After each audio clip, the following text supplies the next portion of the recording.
Welcome everyone to the 2022 AAACS Keynote session, which is also the opening session of the conference. This year's conference theme is on curriculum studies in the Anthropocene. Our organization thought of no one as fitting to be our keynote for this subject matter as curriculum theorist and environmentalist, Dr. Susan Edgerton. With this year's conference theme in mind, I would like to introduce Dr. Edgerton. She is Professor Emeritus of Interdisciplinary Studies at Massachusetts College of Liberal Arts. At MCLA, Dr. Edgerton taught curriculum theory, the nature of human nature, environmental justice, among other topics. She was a professor in the education department from 2004 to 2015, a director or co-director of the MCLA Honors Program, and Professor of Interdisciplinary Studies from 2015 to 2021. The central theme of her research over the years has been cultural studies as it intersects with curriculum theorizing. Her approach to curriculum studies is historically grounded in the Birmingham School, the Center for Contemporary Cultural Studies in England.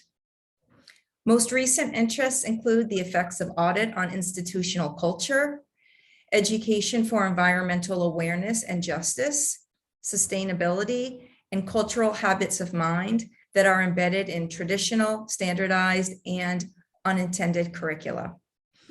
Dr. Edgerton has a bachelor's degree in chemistry, master's in organic chemistry, both from Louisiana Tech University, and a doctorate in curriculum theory with an emphasis on cultural studies from Louisiana State University under the mentorship of William Pinar. Retired in May 2021, she continues to pursue her interests in the environment and social justice through reading and writing. She has also signed on to contribute to Bill McKibben's movement for people over 60, Third Act. Please welcome Dr. Susan Edgerton. Thank you, Hannah. I'm going to share my screen here because I actually have a presentation. I have slides. Wonderful.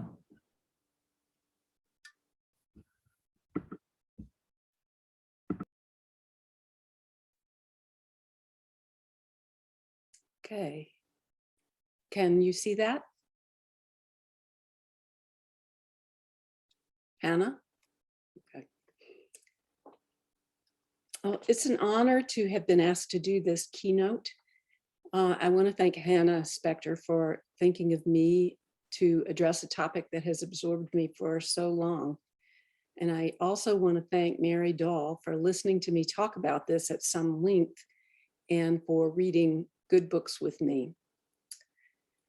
Before I start on the actual paper that I've written, I just want to make a couple of points. When it is the Anthropocene refers to a panoply of interconnected and deeply challenging problems. In this presentation, I will refer to that bundle as the problem, as in capital T, capital P, to kind of encompass all of the complexity. I'm drawing on autobiography a little bit, on history and science fiction, to try to do a bit of imaginative time traveling with you on this topic. It's about time, stories for curriculum studies in the before math. Before math is maybe a made up word, but it refers to the idea of the aftermath. And I'm suggesting that we're not too late yet. It's about time we, all of us, talk about this seriously. And it's about time, this presentation, that is.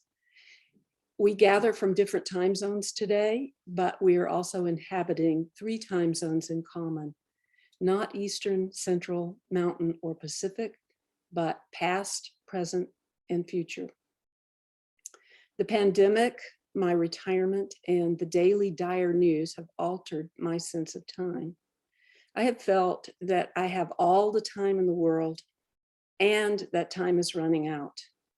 It feels a bit like the fade out at the end of a song, suggesting that the music isn't really ending, but it's going somewhere else.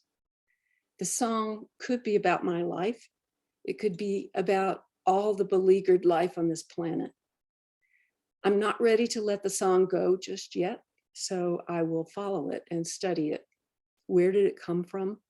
What is it saying? Where is it going? And what does it teach?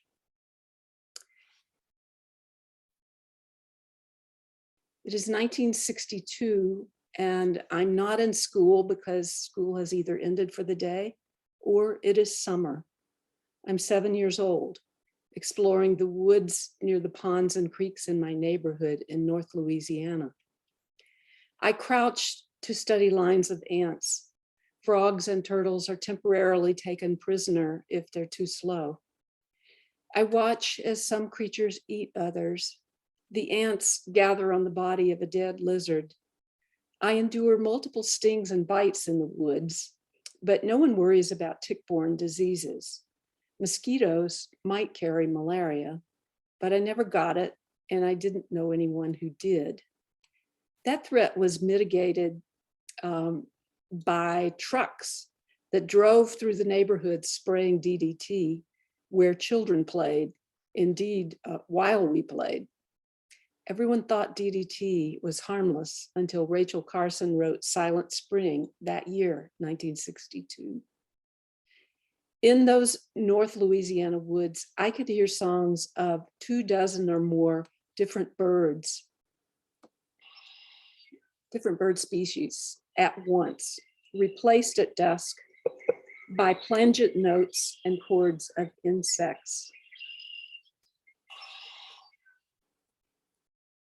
And the repetitive calls of whippoorwills.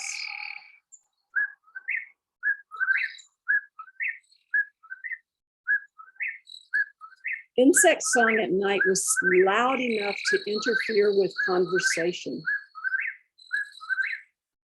Despite our profligate insecticide use, insects were plentiful in 1962. An evening drive always meant frequent stops to clean the splattered carcasses from the windshield.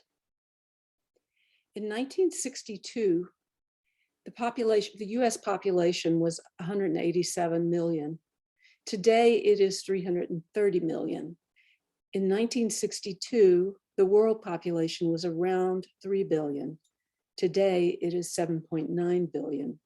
In 1962, there were shocking kinds and amounts of pollution in the US. For example, smog in the cities.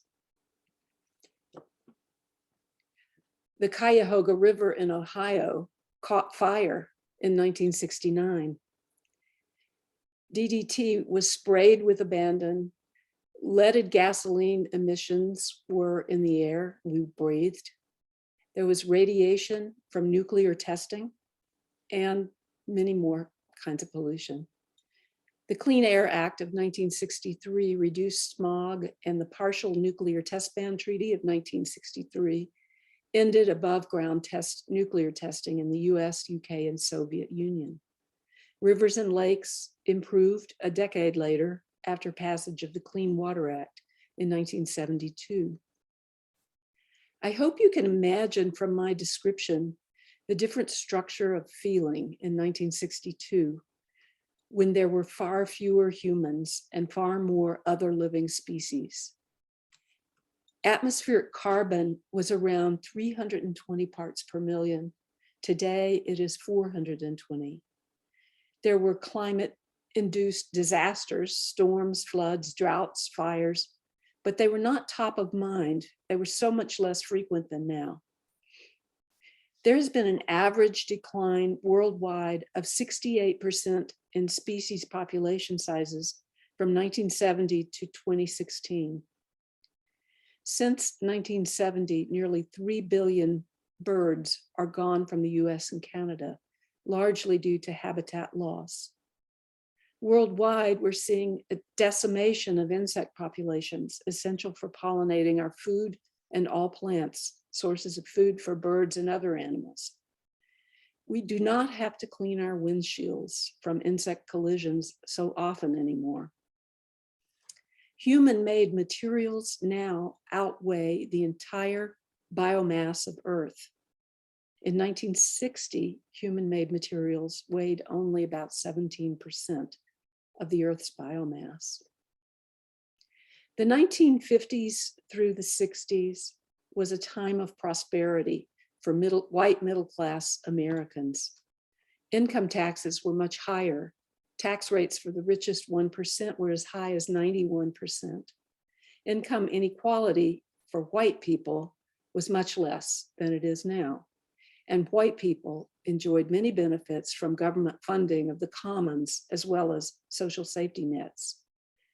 In 1968, the minimum wage was $1.60 an hour, a livable or almost livable wage that would be $13 an hour in today's dollars. The federal minimum wage today is still only $7.25. However, people of color in this country were denied most of these benefits. The GI Bill that I'm mentioning in this slide, that's my parents, helped my parents get a new house for one thing. That wasn't available for most part to people of color, even though they fought in World War II also. The Civil Rights Act of 1964 was signed into law by President Lyndon Johnson, promised to ameliorate several existing racist practices. But as you know, the promise of that act has never been fulfilled. This generation has altered this is a quote, sorry, that I want to share with you. This generation has altered the composition of the atmosphere on a global scale through radioactive materials and a steady increase in carbon dioxide from the burning of fossil fuels.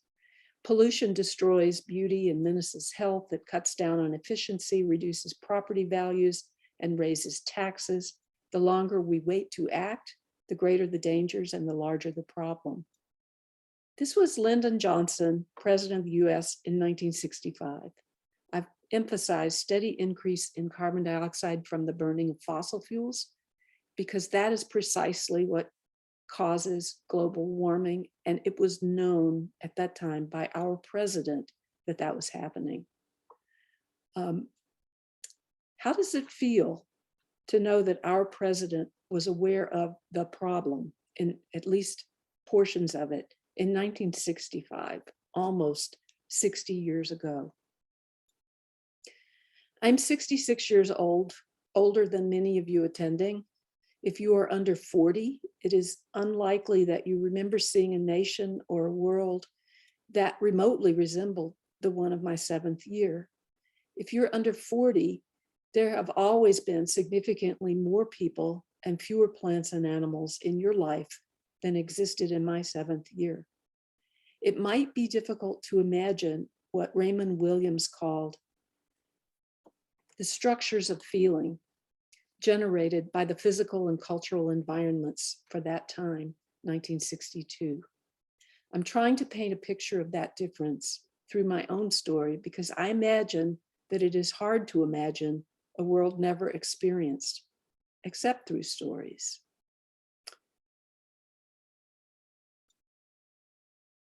Give you a moment to read the quote. Flash forward to the very recent past, summer of 2021. I stepped out of my remote southern Vermont house into a slightly brown haze that smelled bad and burned my eyes. I thought there might be a house fire nearby. It was, however, smoke that had traveled all the way to the East Coast from the wildfires in the West. 4 of California's 20 largest fires on record occurred during the 2021 season. In Montana, 2017 was the state's worst fire season since 1910. Again in Montana, though, 2020 was the worst fire season in 2,000 years. And of course, as you recall, we had wildfires all over Western United States and Western Canada this past summer and the summer before. It's already starting this year again. So I sort of am on pins and needles about what we will experience this summer. For the past 2 years, people have been buying all available houses in Vermont, often sight unseen and with cash. Prior to this, houses in my part of the state sat on the market for years. People are moving here from Boston, New York City, and from the Western states.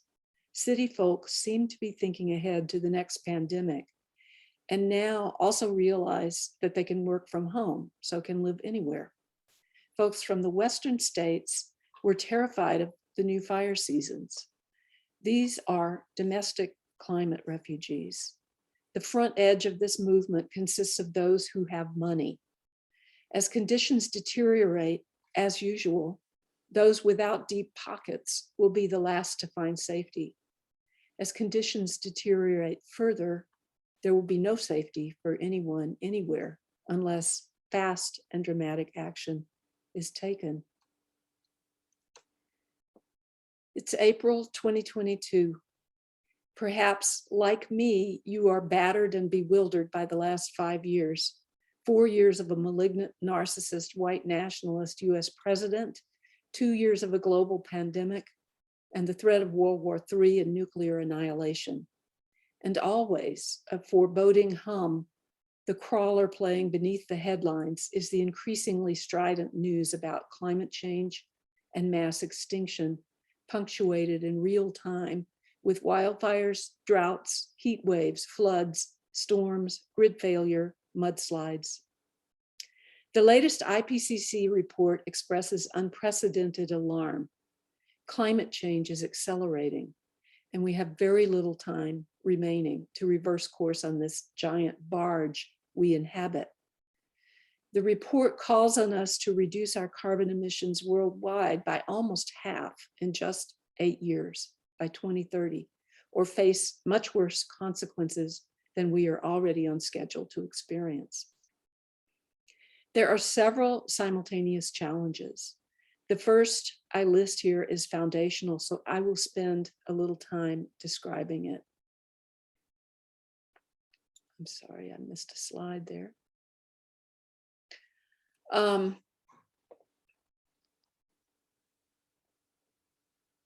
The IPCC says that we may really only burn 500 more gigatons of fossil carbon if we hope to keep the average global temperature under 1.5 degrees Celsius higher than it was at the beginning of the Industrial Revolution.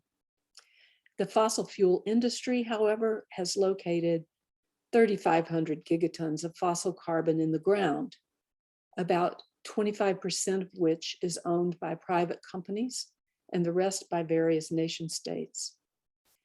How do we convince owners of this underground fossil carbon to keep it in the ground when, based on the current price of oil, 3,000 gigatons is worth about 1,600 trillion US dollars? How do we convince when our current structure of feeling, neoliberal capitalism, elevates profit above all else, and when petrostate economies depend on it? I'm going to post a list of all of the, not all, but all the ones I could think of here, of simultaneous challenges we have that are due to the fact that we're living in this period called the Anthropocene. Each of these challenges is breathtaking and worthy of our sustained attention.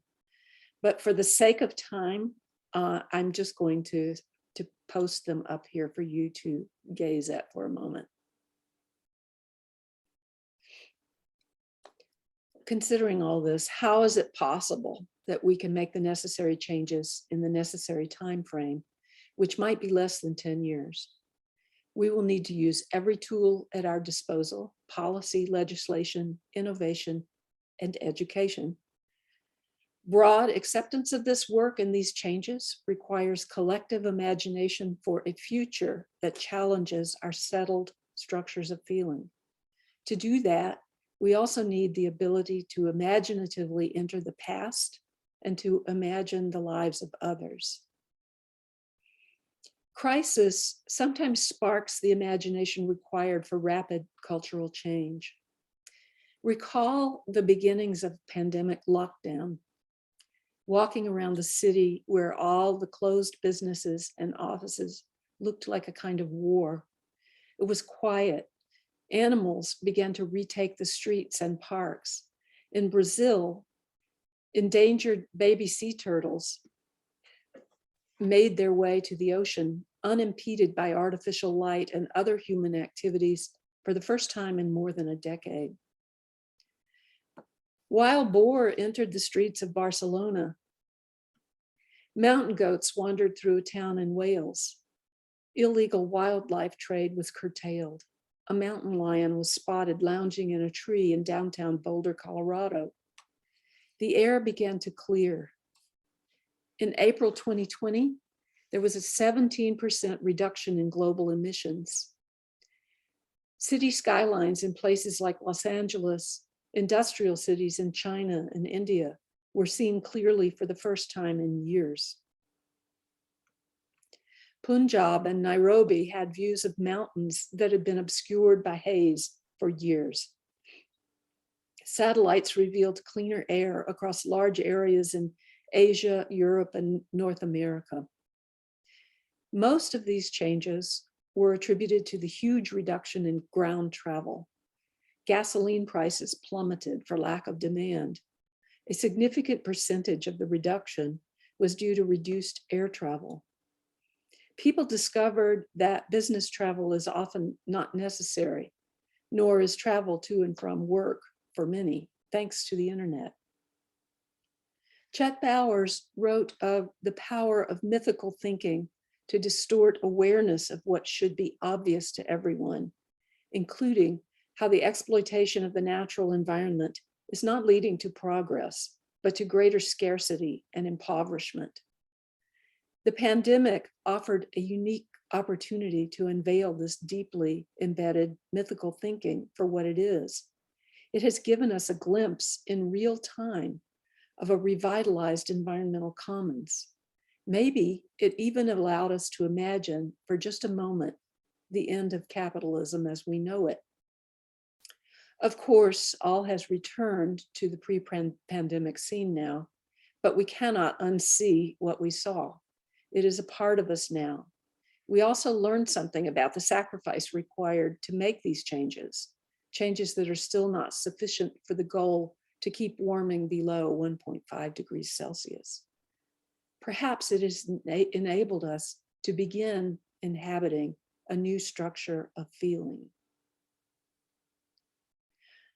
Okay, imagine another past, not 1962 and not 2020, but 1492 through 1600 in the Americas. In a series of pandemics brought about by European invasion, indigenous populations were reduced by 90%. Based on an estimated indigenous population of 60 million, that constituted a 10% reduction of the global population, the equivalent of 790 million people in today's terms. That loss contributed, scientists now believe, to a human-induced global climate change. The drop in temperature during this period is known as the Little Ice Age, a time when the River Thames in London would regularly freeze over. Snowstorms were common in Portugal, and disrupted agriculture caused famines in several European countries. Now, I just want to note that the reduction in indigenous populations wasn't the only cause of the Little Ice Age. There were also volcanoes that contributed, but scientists now believe the reason that happened is it stopped agriculture, because these civilizations had agriculture, and the forests retook that agricultural land, sequestering carbon and therefore cooling the planet some. Now, you're probably perhaps familiar with this image from 1565, Dutch painter. It is often on Christmas cards, and you may have seen it in lots of other places. It seems rather idyllic, but in fact, what is being depicted here is the Little Ice Age. And it was not an idyllic scene at all. There were starving people and other problems from that.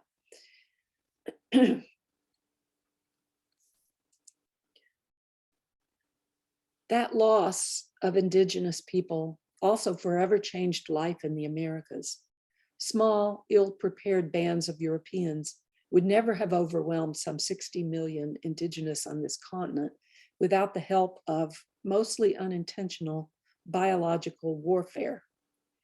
We will never know precisely how the course of the world was changed, but can speculate that the ancient knowledge of the environment that died with those indigenous might have been incredibly useful to us now. Bauer suggested that the erosion of the quest for wisdom, a quest that was central to indigenous cultures of the world, has been colonized by followers of the scientific method. He argued that the astonishing scientific and technological achievements of recent centuries have come to mean that we do not need to understand wisdom, including ecological wisdom that came from thousands of years of observation and survival in particular ecosystems. The past, however, does not hold the only key for mitigating further damage and adapting to the damage we have done. The existential threats we face today are so vast and complex that we can barely imagine the future. We need, I think, near future stories that light up the imagination, provoke courageous action, and cultivate wisdom. Such stories can neither strain credulity with unwarranted optimism, nor simply pretend not to see it all. Imagine a workable society that is a utopia for our time, not the ideal or the perfect, no paradise. The new utopia is the best possible life we can create given our situation and limitations. Speculative fiction, science fiction, climate fiction is, as Kim Stanley Robinson writes, the realism of our time. It can introduce us to a previously unimaginable living future or livable future, or to a future we want to avoid. When we are able to picture realistic possibilities for a decent future life, willingness to change now and to pressure politicians makes more sense to more people. There is a learned sense of what can be. At the same time, stories that credibly walk us through the dire consequences of failure to act can also motivate change. So I'm going to turn to a novel of that sort first. Octavia Butler's The Parable of the Talents is what I'm going to focus on, though I read both of these two that were a duology, Parable of the Sower and Parable of the Talents. Discussing her novel, Parable of the Talents, Octavia Butler told an audience, "Some time ago, I read someplace that Robert A. Heinlein had these three categories of science fiction stories: the what if category, the if only category, and the if this goes on category. And I liked the idea. So this is definitely an if this goes on story. And if it's true, if it's anywhere near true, we're all in trouble," end of quote. First of her duology, Parable of the Sower, begins in 2024. Parable of the Talents begins in 2032, both close enough in time to where we are now that we can easily imagine ourselves living through these times. Well, one of them is only 2 years from now, so.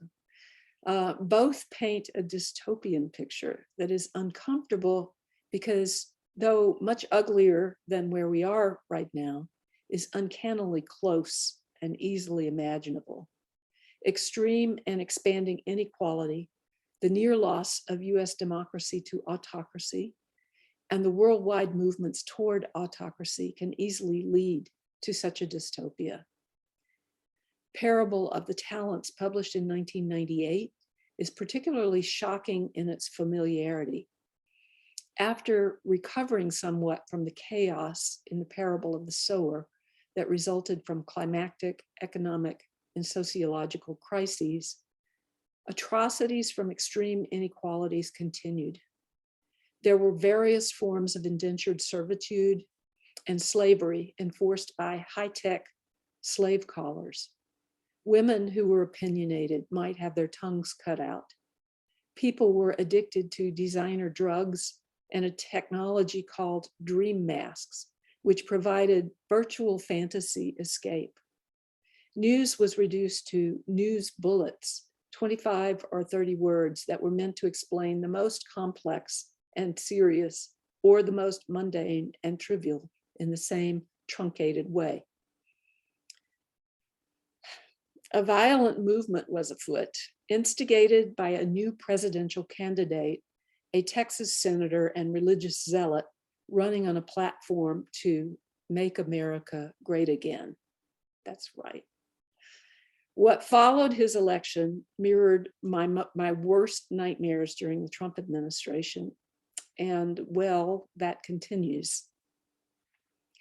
The conditions that precipitated this dystopian horror included climate change, but also growing inequality that has been expanding in this neoliberal, capitalist, and racist society.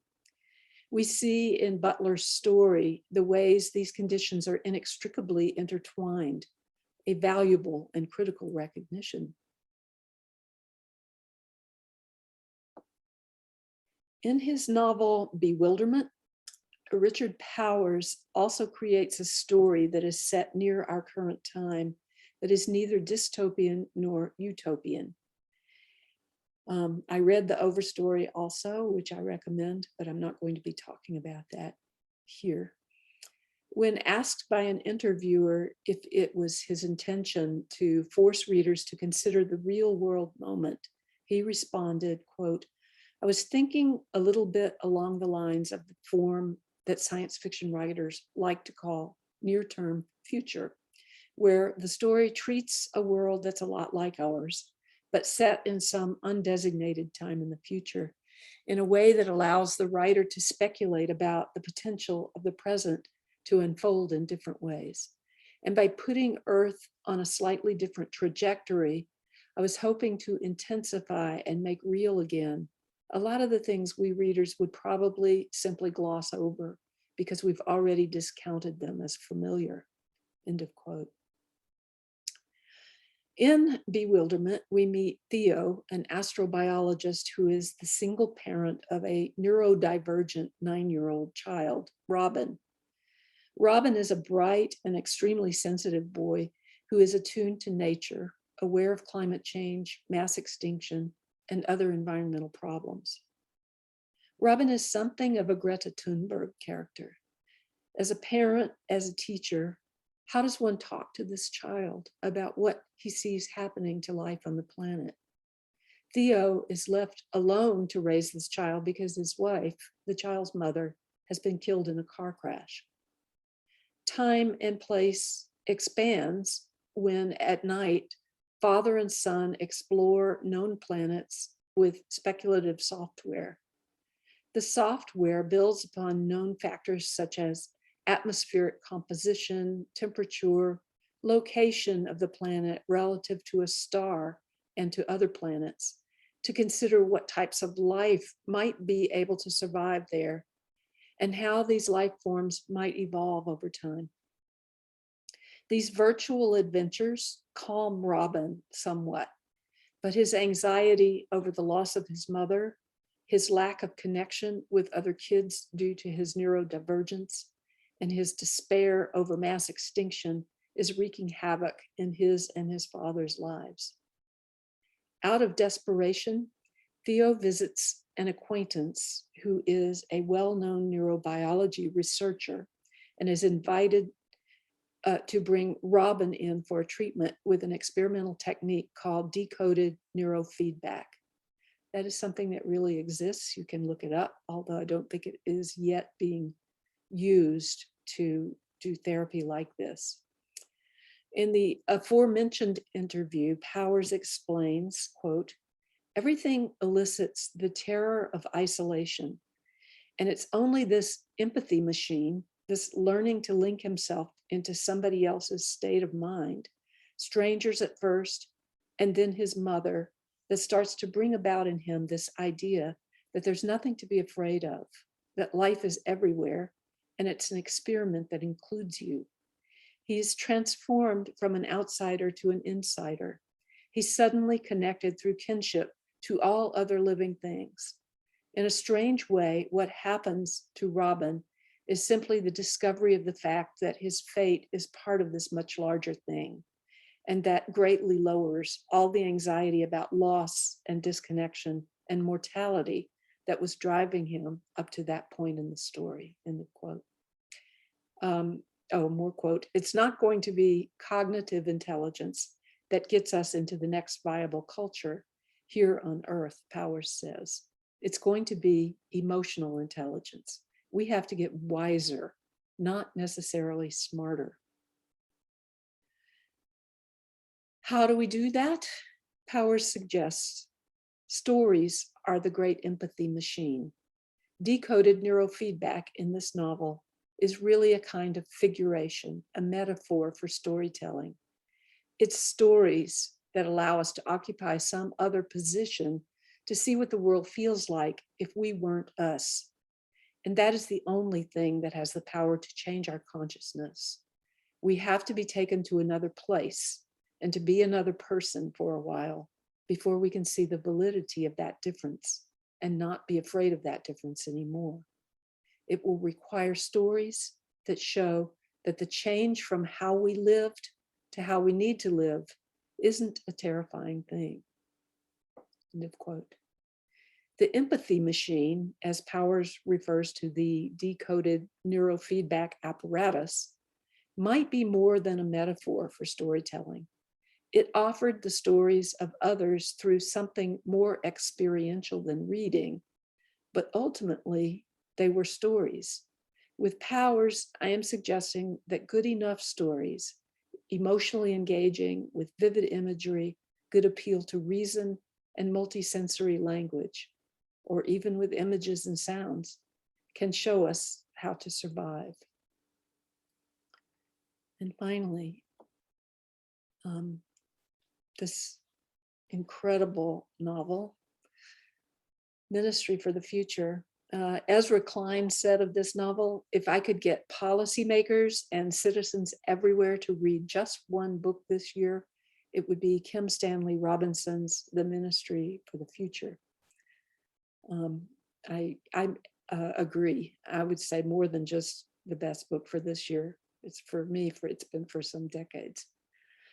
Kim Stanley Robinson dedicates this incredibly ambitious novel about the problem to Frederick Jameson, who happens to have been his doctoral mentor. By page 25, we read, "It is easier to imagine the end of the world than the end of capitalism." End of quote. And that's from Jameson. And the stage is set for a massive demonstration about how that truism might be defeated. In an interview with Robinson in Jacobin, Derek O'Keefe characterizes the novel as, quote, a speculative history of the next few decades. The novel revolves around an international ministry assembled to help implement the Paris Climate Agreement. The novel's action spans the globe, featuring popular uprisings, eco-terrorism, asymmetrical warfare, student debt strikes, and geoengineering. Green New Deal style programs in a number of the world's biggest economies feature prominently, with a post-BJP India leading the way, and the commandeering of many of the world's key central banks to finance the work toward a just transition off fossil fuels is explored, end of quote. Now, India leads the way in this novel because of in the first chapter, a catastrophic heat wave in the opening chapter that lasted more than 2 weeks crashed the grid in India and killed 20 million people in an awful way, hyperthermia, horrible way to go. It's an entirely possible scenario for any number of places around the world. It is horrific, and there is no way for Indian politicians and people to forget or ignore the event. So they start leading the way on fighting these. Robinson details plans for a new economic structure, starting with the central banks that is, quote, neither capitalism nor communism, end of quote. Not much is or should be off the table that might rapidly decarbonize the atmosphere, even if fossil fuel industries and nation states must be bribed, for example. Recall the 1600, it may be 16,000, I may have that number wrong, $1 trillion value for the carbon left in the ground after we've burned all that we can and not go over the tipping point. Economic change is perhaps the most fundamental solution to avoiding the worst outcomes. Robinson calls the new system post-capitalism, and he explains it. I want to make a distinction between economics and political economy, because by and large, economics as it's practiced now is the study of capitalism. It takes the axioms of capitalism as givens, that is, that we're all self-interested only and profit drives everything, and then tries to work from those to various ameliorations and tweaks to the system that would make for a better capitalism, but they don't question the fundamental axioms. Capitalist economics misunderstands and misjudges the world badly. And that's why we're in the mess we're in, caught between biosphere degradation and radical social inequality. These are both natural results of capitalism as such, a result of the economic calculations we make under capitalist axioms, end of quote. In the novel's proposed system, leaders of the central banks are convinced, perhaps even strong-armed a bit, to move the primary currency to a fiat currency called carbon coin. New term for me. I've had to learn a lot by reading this book. It is forever traceable via blockchain so that it will not be possible to hide or launder money. Assets of the uber rich become stranded. A company, a country, an individual earns carbon coin by doing things to sequester carbon. Fossil fuel industries or petrostates, for example, will be paid to leave the carbon in the ground. Petrostates will also be paid to build clean energy infrastructure. An individual farmer will be paid carbon coin to use sustainable agricultural practices that sequester carbon. That is the carrot. The stick is carbon taxing, where those who emit the most get taxed at the highest rate. So it's a progressive tax. Money collected from these taxes will be returned to those most in need of it through some sort of fee-based program. 5 or so years after the switch in the novel, carbon emissions drop precipitously. Other changes include greater use of electricity in transportation, switching air travel to hydrogen fueled airships, slower than today's airplanes, but much cleaner. Cargo ships use new technologies that combine solar electricity generation with wind power. Appropriate to region sustainable agricultural practices replace industrial agriculture. E.O. Wilson's Half Earth Project is enacted, whereby half the Earth's land mass is set aside to preserve the diversity of life, including corridors for animal migration. And that's already happening, by the way.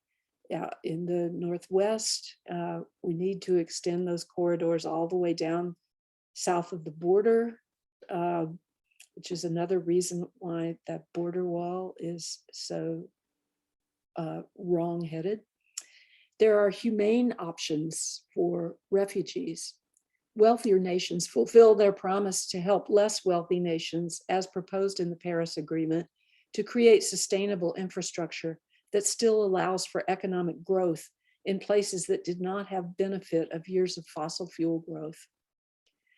The novel seems so clearly correct in both its logic regarding the problem and what needs to be done about it, and its painstakingly accurate descriptions of technologies to come for which study and experiment has already proven promising, that the addition of eco-terrorism to the mix of proposed solutions comes as a shock.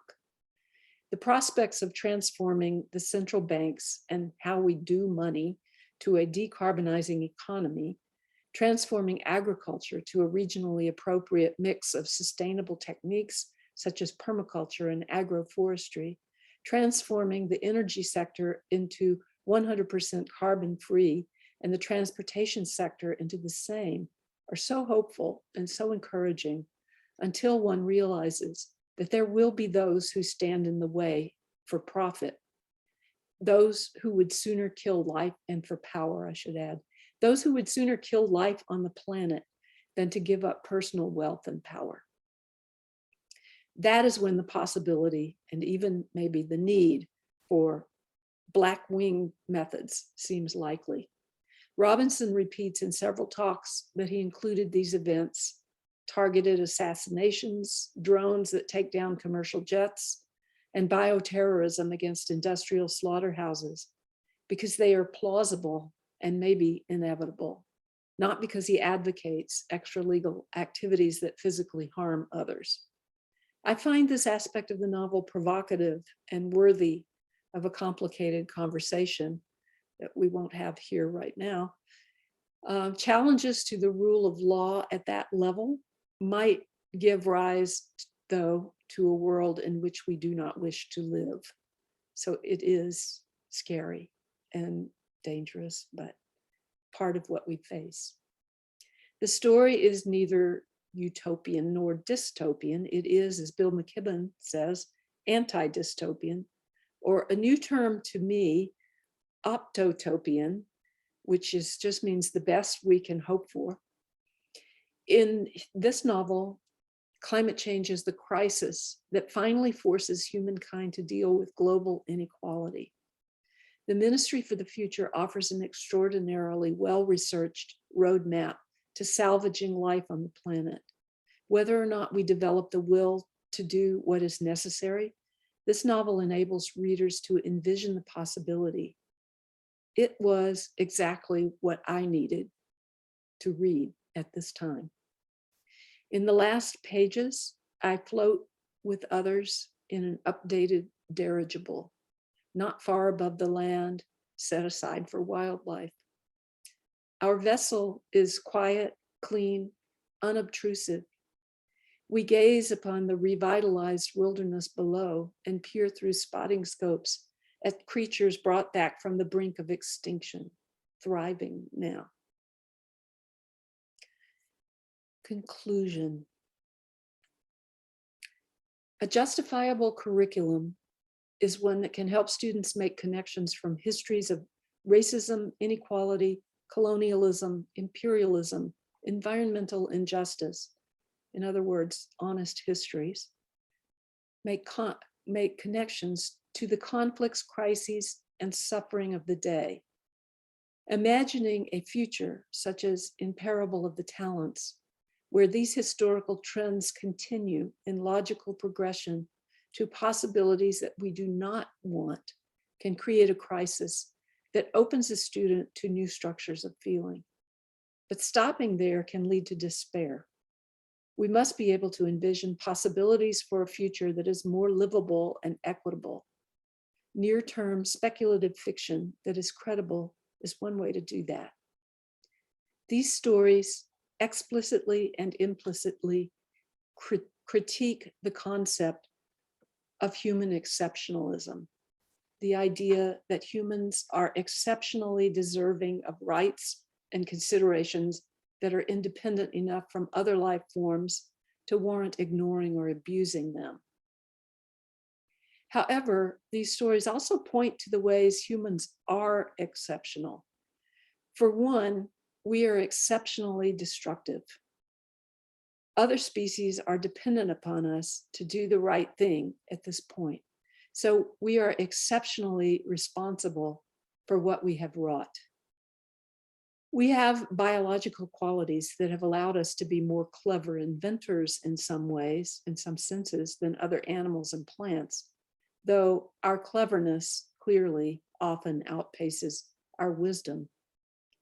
Richard Powers reports that after experiencing an epiphany while walking through a redwood forest, he knew he could never write from a standpoint of human exceptionalism again. Given the existential threat posed by the problem, I suggest that consciousness of the problem needs to permeate everything we teach, become part of the air we breathe, the ground on which we walk. What's good is what's good for the biosphere. That is not to say that we need constantly talk about or refer directly to the problem, but it might mean that whether we are discussing literature, philosophy, math, science, sociology, history, art, or education, we are thinking about the problem of human exceptionalism until we no longer need to think about it, that it becomes second nature, I mean. I compare it to what Toni Morrison revealed in her 1992 book of essays, Playing in the Dark, where she shone a light on whiteness and the unconscious proliferation of American Africanisms in the literary canon. Blackness is an absent presence whose denial and negation distorts and damages the culture. When writers recognize this attempted omission and distortion, when they can no longer write without this recognition, the perspectival shift can become part of the culture.